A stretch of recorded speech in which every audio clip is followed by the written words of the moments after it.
چطور میشه یک استراتژی موفق بازاریابی داده محور رو ساخت؟ چه اجزایی میتونه داشته باشه؟ خواهش میکنم. ببینید اگر ما مسیر رو ببینید، باز یکی از مسائل و مشکلاتی که تو جامعه امروز ما در مورد بازاریابی به طور کلی وجود داره اینه که آگاهی و دانش در مورد این به عنوان این موضوع به عنوان یک علم وجود نداره. مثلا شما وقتی میرید تو شرکت ها باشون کار میکنید به عنوان مشاور یا به عنوان بیزنس کوچ در حوزه مارکتینگ، ببینید که اینا اصلا خیلی با روش‌های آزمون و خطایی دارن یه فرآیندی رو طی میکنن و بعضا هم حالا یا موفقن به خاطر خلاها و باگ‌های محیطی و قانونی و در واقع عدم فضای رقابتی در کشورمون، یا اینکه به هر حال شکست میخورن و حالا میگن خب دوباره میریم اینوست میکنیم، سرمایه گذاری میکنیم و روش‌های دیگه‌ای رو استفاده میکنن. ببینید ما برای اینکه بتونیم بازاریابی داده محور رو موفق ببریم جلو، اول از همه نیازمند دونستن یک فرایند درست هستیم.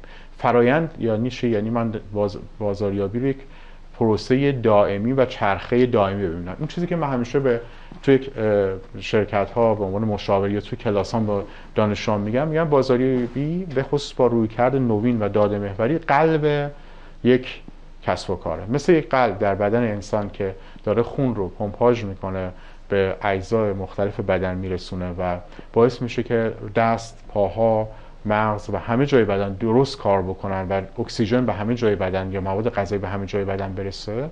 بازاریابی داده محور هم عملاً در واقع در کسب و کارها چه نقش رو بازی میکنه. جریان بسیار مهمی به نام جریان داده رو در کسب و کارها ایجاد میکنه و این باعث پمپاژ جریان داده توی کسب و کارها میشه. اونجایی که من میخواد واحد تولیدم تولید کنه، میگه چی تولید کنم، چه مقدار تولید کنم، با چه اندازه و مقیاسی تولید کنم. بازاریابی با رویکرد داده محوری باید بهش پاسخ بده. اونجایی که واحد انبارم میگه چه مقدار انبار کنم که انبارم خالی نمونه، دچار اصطلاحاً اثر شلاق چرمی نشیم، اصطلاحاً باگ تو سیستم ایجاد نشه. بازاریابی و رویکرد داده محوری میتونه پاسخ انباردار من رو بده. اونجایی که استراتژیست من میگه چه استراتژی برای سالهای آینده من داشته باشم، کسب و کارم و بیزنس لاین های جدیدم رو توسعه بدم. واحد بازاری با کمک بازاریابی داده محور و تحقیقات بازاریابی یا مارکتینگ ریسرچ مبتنی بر دیتا دریون مارکتینگ ریسرچ میتونه در واقع پاسخ اون استراتژیست رو بده. حالا اگر این فرآیند رو بخوایم اجزاشو گام به گام بگیم، غالبا اول از همه در واقع مهمترین داستان ایجاد یک اصطلاحاً سیستم اطلاعاتی بازاریابی در یک کسب و کار، یا ما میگیم مارکتینگ اینفورمیشن سیستم که مبتنی بر داده است، مبتنی بر جمع‌آوری داده‌های کلان، جایی باشه داده جمع بشن. دقیقاً.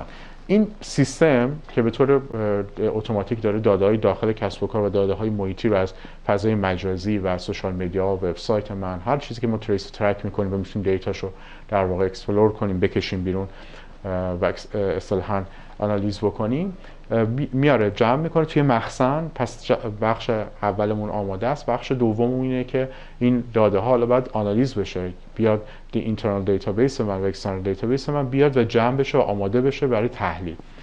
بخش دوم وجود یک تحلیله، یه رویکرد تحلیلگری درست به داده ها و حالا یک تحلیلگر حرفه‌ای که باز اینجا ابزارها ابزارها به کار ما میان.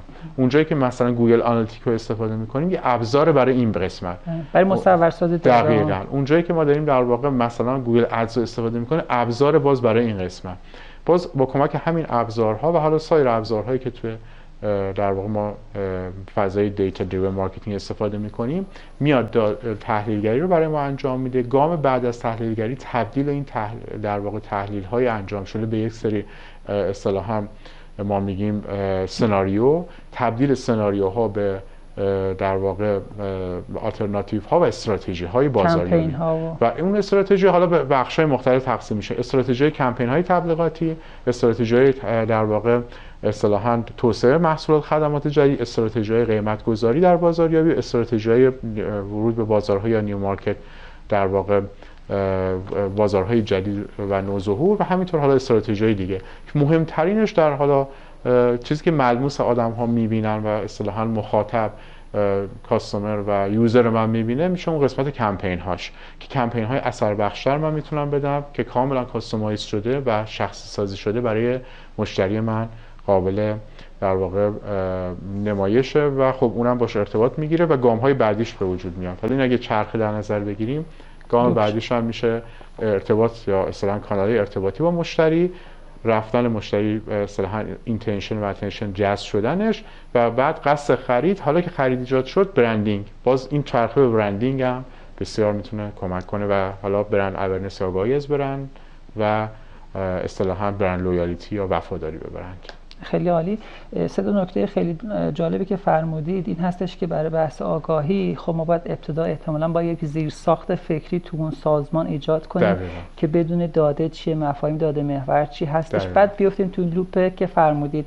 بعد با مثال قلبی که فرمودید ما میتونیم بفهمیم که بازاریابی داده محور یک پروسه، یک پروژه نیستش که یک روز تمام بشه و ادامه دار هست و برای حیات اون سازمان در حقیقت میشه گفت الزام آور هستش. و نکته آخر در این حوزه انبار داده هایی که ایجاد میشه ما را از حالت در واقع داده های سیلو محور خارج میشه و داده ها در یک جا جمع میشه که باعث میشه که یک نیروگاه داده داشته باشیم که بتونه نورافشانی کنه تو اون حوزه کسب و کار.